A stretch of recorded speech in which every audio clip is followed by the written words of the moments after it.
Para crear escenas 3D hacen falta muchos elementos, como los materiales y las luces, y habitualmente tratamos que estos elementos imiten a la realidad.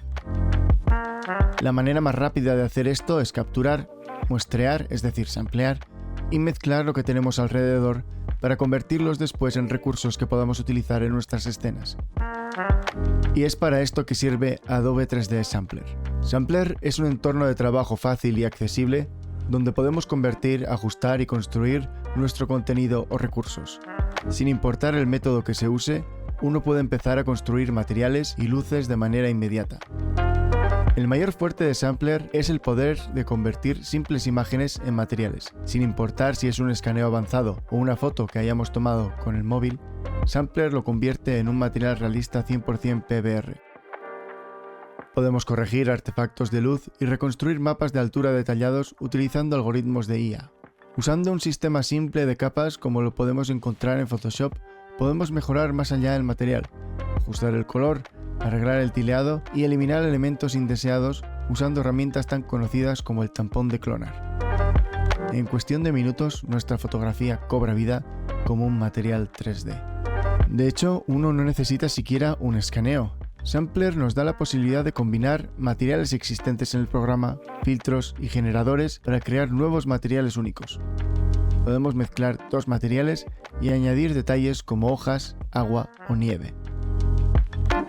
También se pueden crear entornos lumínicos en Sampler, empezando o bien con fotografías 360 o creando estos entornos desde cero en el programa, usando luces de estudio y gradientes.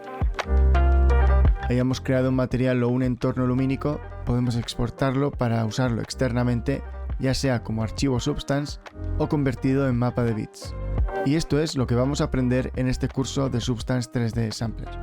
Técnicas avanzadas, pero en una interfaz simple para conseguir materiales y entornos geniales de una manera rápida y fácil.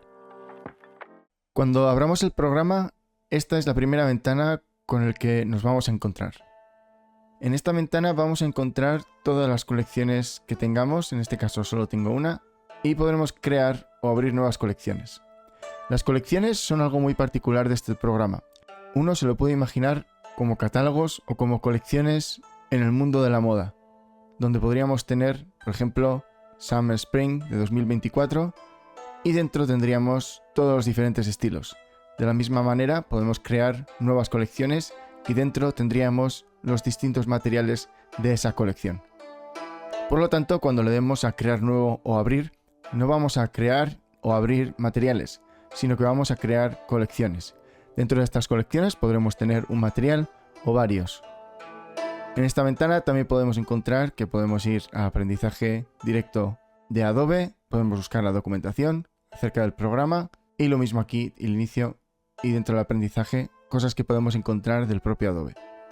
Bien, para este ejemplo vamos a crear una nueva colección, ya que si es la primera vez que abrimos vosotros no tendréis ni siquiera aquí algo.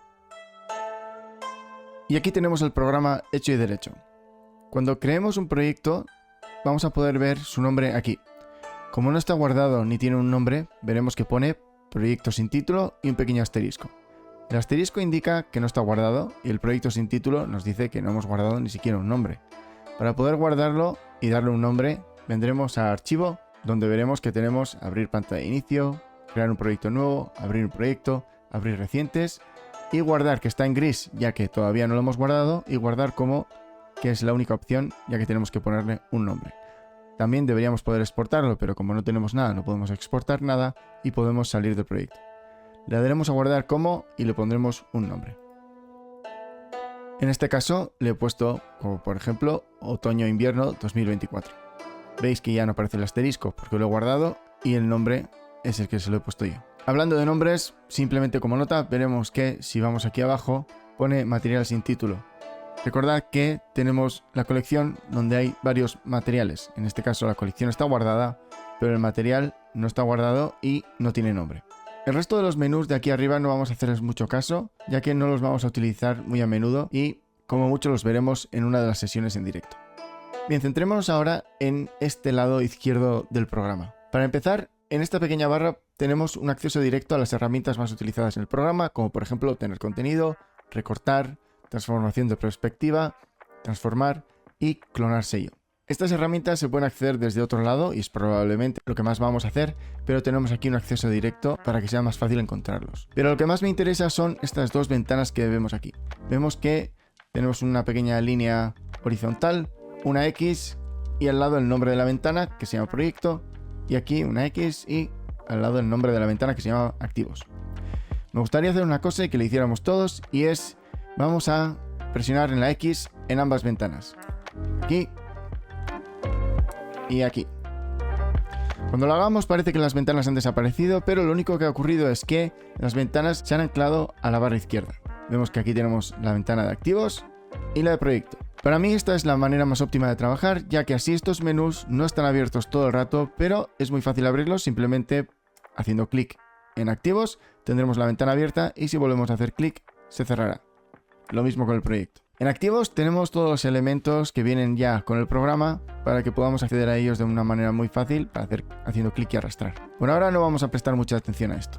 En la ventana de proyecto es donde vamos a encontrar en nuestro proyecto o colección qué es lo que tenemos. Por ahora solo tenemos un material que no tiene nombre. Aquí tenemos las luces que tendríamos y en beta los objetos 3D que nos vamos a ver en este curso. En el material podemos darle clic derecho para que veamos el nombre, no tiene nombre, el autor, el tamaño físico que no lo tiene aún. Podemos eliminarlo, duplicarlo o cambiar el nombre. Por ejemplo, podemos poner aquí M de material / prueba. Cuando lo hagamos veréis que aparece el asterisco que os he mencionado antes, diciéndonos que ha habido un pequeño cambio en este proyecto y que deberíamos guardarlo. Si vamos a archivo veremos que guardar ahora no está en gris y podemos guardarlo para que se guarde el material y el proyecto. Cosa interesante es que cuando tengamos, por ejemplo, 5 materiales diferentes y hagamos un cambio en 3 de ellos, el proyecto se va a poner con el asterisco y cuando lo vamos a guardar se guardará todo.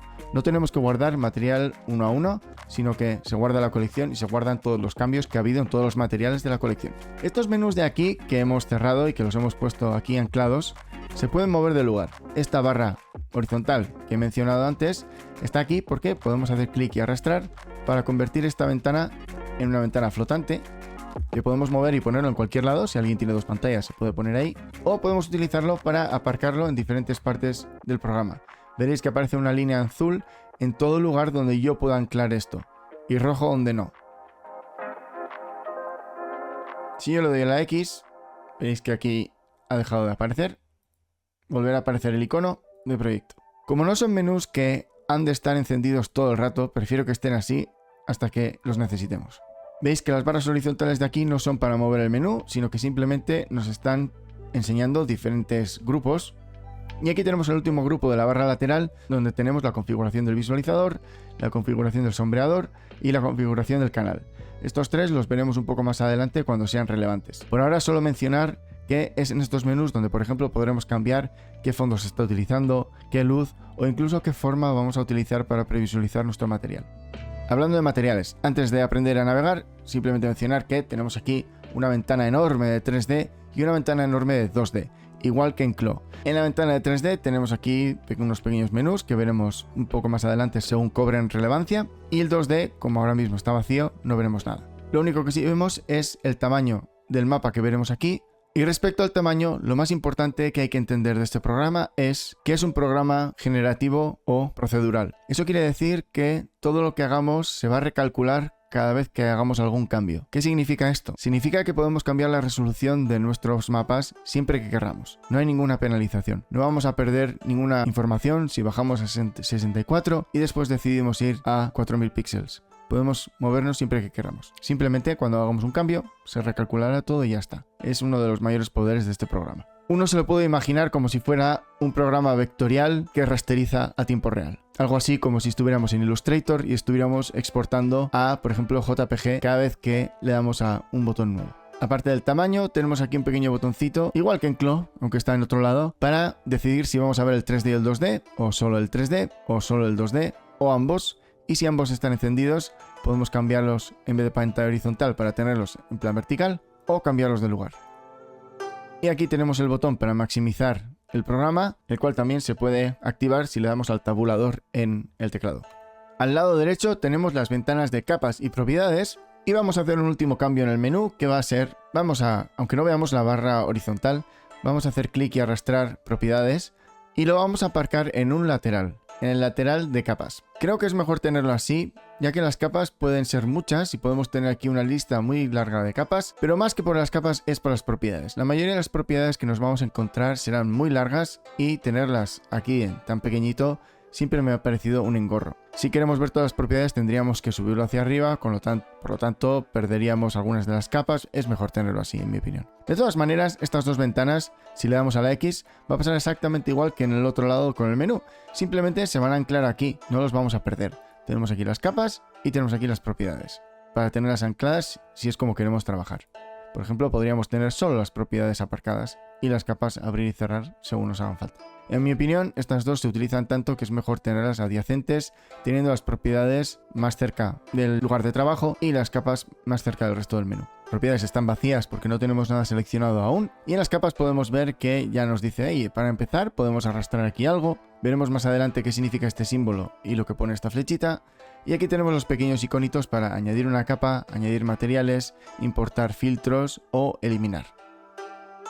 Para poder seguir explorando la interfaz de usuario, lo que vamos a hacer es, vamos a venir a los activos y vamos a coger cualquiera de estos materiales, no importa cuál, directamente el aluminio. Y para utilizarlo hay varias maneras, pero vamos a hacer la manera más sencilla, que es simplemente hacer clic y arrastrar el material y ponerlo aquí donde nos sugiere el propio programa, que pone para empezar, arrastre y suelte imágenes o materiales. Soltémoslo aquí, vamos a cerrar la ventana de activos y como vemos el menú ha cambiado ligeramente. Para empezar, en la ventana de 3D lo único que podemos hacer es mover la cámara. No vamos a poder editar nada en esta ventana, por lo tanto los controles son sencillos, no tendremos que utilizar el teclado para nada. Simplemente el botón izquierdo lo vamos a utilizar para poder orbitar alrededor del objeto, el botón central del ratón lo podremos utilizar para panear y el botón derecho lo podemos utilizar para hacer zoom, al igual que el scroll, que también lo podemos utilizar para hacer zoom. Si en cualquier momento hemos perdido el objeto, en el teclado podemos darle a la F, que nos centrará el objeto.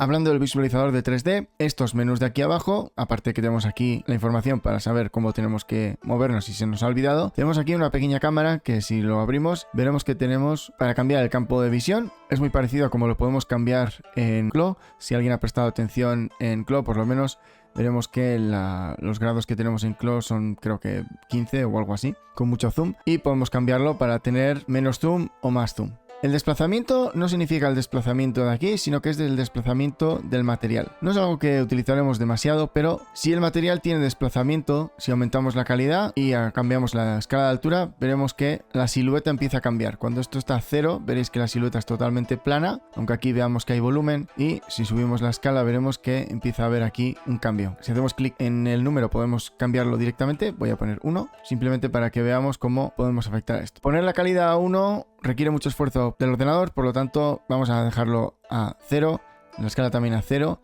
y lo utilizaremos solo si es relevante.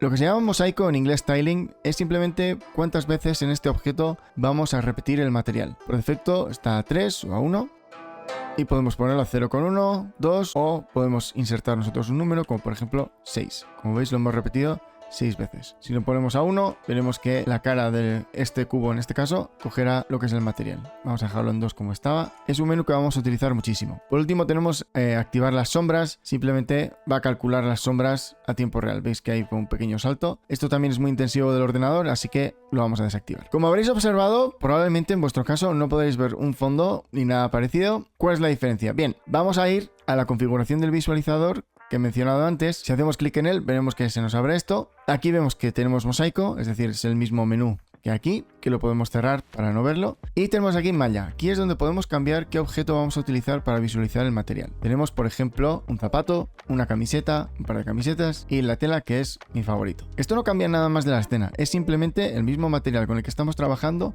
visualizarlo en diferentes objetos, lo cual es muy útil para ver cómo va a quedar, pues por ejemplo, si estamos haciendo una camiseta. Aparte tenemos aquí el entorno, que podemos cambiarlo igual que en Clo. Si no veis nada aún en el fondo, no tiene nada que ver con qué entorno hayamos elegido, simplemente aquí abajo tenemos un botón que pone visibilidad del entorno. Por defecto está apagado, pero podemos encenderlo. Hay gente que prefiere trabajar con el entorno apagado. Esto simplemente cambiará la luz que se está utilizando a la hora de trabajar, pero yo prefiero tenerlo encendido y tener con qué compararlo. De todos los estudios, mi favorito es Estudio Tomoko, ya que es un sitio real, son fotografías reales, y hay una pared blanca con la que poder contrastar, por ejemplo, tejidos blancos que hagamos para saber si el blanco está dentro de lo real o nos hemos pasado del tono de blanco. Por último, aquí abajo lo que tenemos es, aparte de la visibilidad que ya hemos visto, la opacidad del entorno, porque podemos hacer lo que sea semiopaco. Podemos rotar el entorno y cambiar la intensidad, lo cual no recomiendo tocar nunca. Y la cámara, que es lo mismo que hemos estado viendo aquí. La navegación es parecida en el 2D. Con el scroll vamos a poder hacer zoom, pero en este caso, como sí podemos editar cosas en el 2D, si hacemos clic derecho, veremos que aparece un menú, no podemos hacer clic y arrastrar para el zoom. Y si hacemos clic izquierdo, veremos que no ocurre nada. Si hacemos clic central, tampoco. Para tener una navegación más completa, lo que tenemos que hacer es presionar Alt en el teclado. Si Alt está presionado, veremos que si tenemos Alt y clic izquierdo, no ocurre nada, pero si tenemos Alt, clic central, vamos a poder panear la imagen, y si tenemos Alt y clic derecho, vamos a poder hacer zoom. Si en cualquier momento la imagen se nos ha perdido o no lo vemos, con F vamos a poder centrarlo. Ahora que tenemos una imagen, porque tenemos un material cargado, vemos que esta parte de abajo ha cambiado. Podemos ver que estamos en RGBA, en 8 bits, y aquí tenemos todos los canales del material, ya que los materiales que hagamos dentro del programa tienen todos estos canales: el color, las normales, el roughness, metallic, height, ambient occlusion. Si no los vemos todos porque tenemos una pantalla pequeña, veréis que aquí hay un pequeño scroll. No hay por qué hacer clic y arrastrar para moverse en este menú. No hay por qué hacer clic y arrastrar. Simplemente si hacemos clic y arrastramos en cualquier parte de este menú, podremos moverlo. Vemos aquí base color, normal, roughness, metallic, height, ambient occlusion, opacity, specular level y ya. Y aquí tenemos para ver el tamaño de la imagen, lo que ocupará en la pantalla, que lo podemos poner para ajustar en la pantalla, o podemos poner 100% de lo que mide la imagen respecto a píxeles, o si tuviera tamaño físico, ponerlo al tamaño físico. Tenemos un pequeñito menú que ahora mismo no vamos a explicar porque no entendemos el resto del programa, pero tenemos aquí salidas de materiales, entrada de capas, salida de materiales. Ya veremos esto qué significa.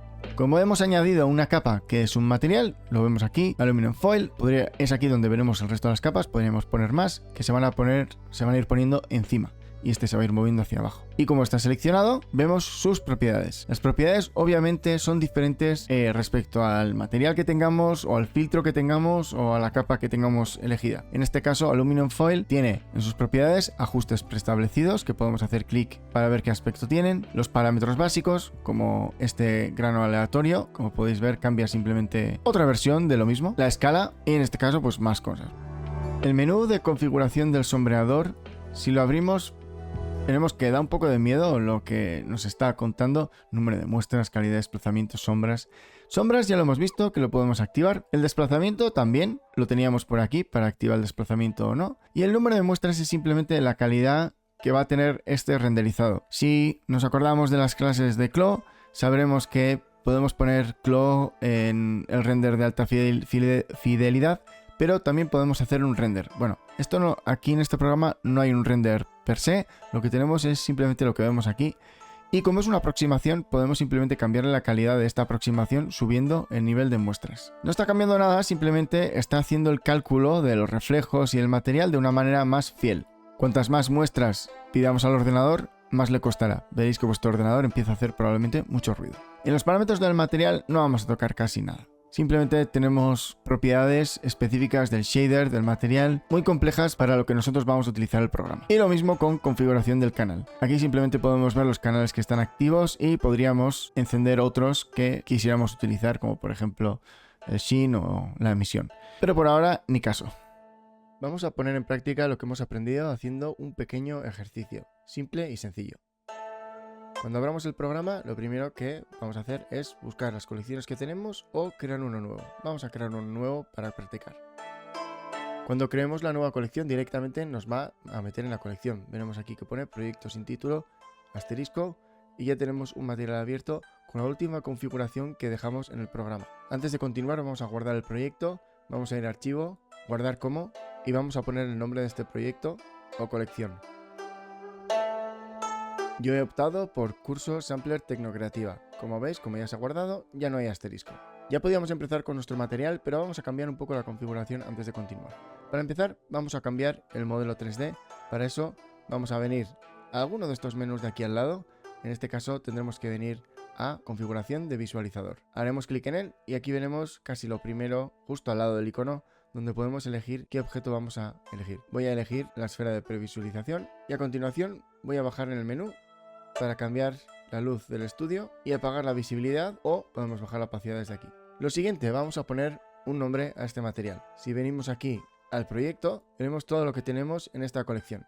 Ahora mismo no hay luces, no hay objetos y tenemos un material que no tiene título. Si le damos clic derecho, veremos que el nombre es material sin título, autor soy yo, tamaño físico sin definir. Vamos a poner cambiar nombre y lo nombraremos como M en minúscula /01. Al haber hecho este cambio, veremos que está sin guardar. Podremos darle al archivo guardar o control S y en algún momento ese asterisco desaparecerá porque hemos guardado todo.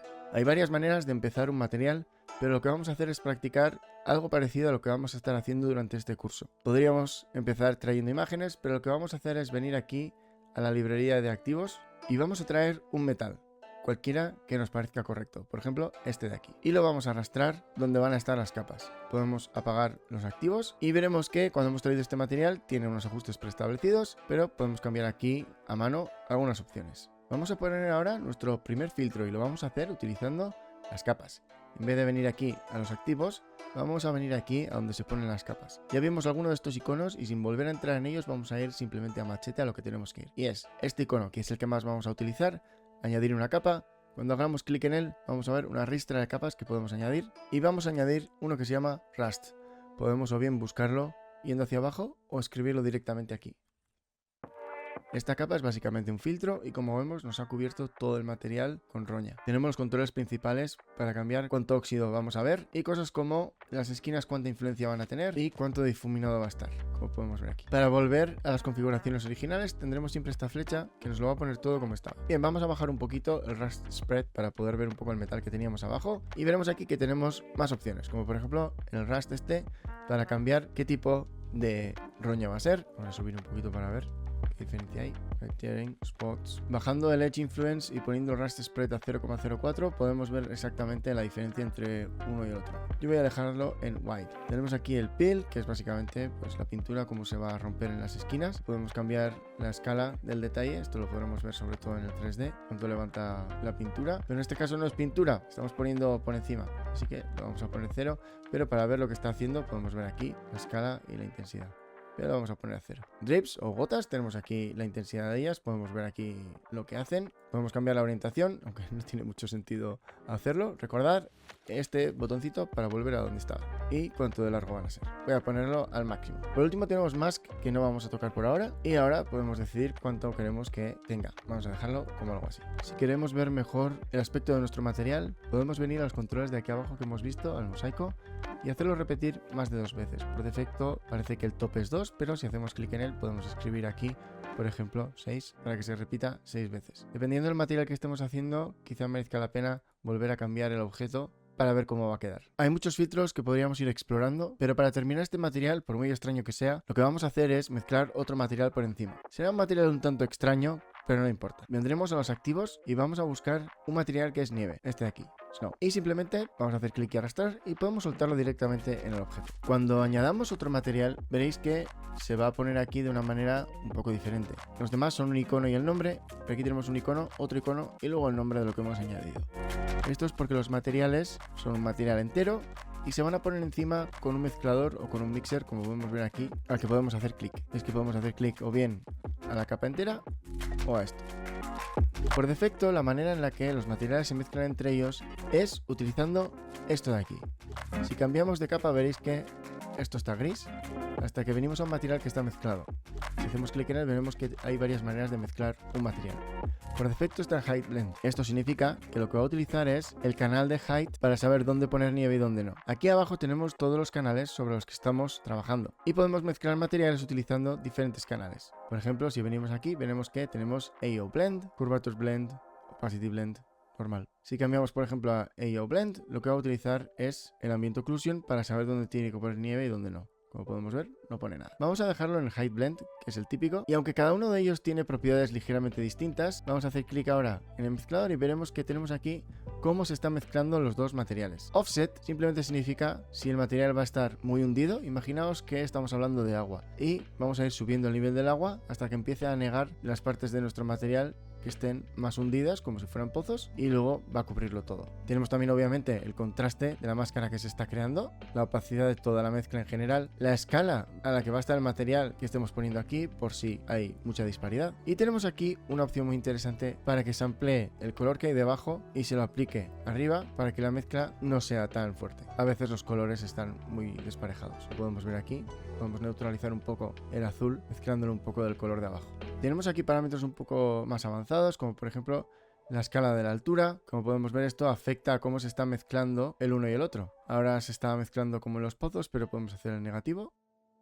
La elevación, el detalle de la elevación, como podemos ver, esto hace que el contraste aumente. La elevación de los detalles pequeñitos, veremos que todo ahora es mucho más granular, en nuestro caso queda mucho mejor. Y el balance de los detalles, si tendremos detalles grandes y suaves o detalles más pequeñitos cuando estemos cerca de este número, como podemos ver aquí. En Advanced Parameters lo vamos a dejar en paz. Como podemos ver, son botones que podemos encender para hacer cosas quizá algo más técnicas. Y el Material 1 lo vamos a dejar sin tocar, ya que es para poner un mapa de normales extra, algo así como una capa de barniz. Esto es solo el mezclador.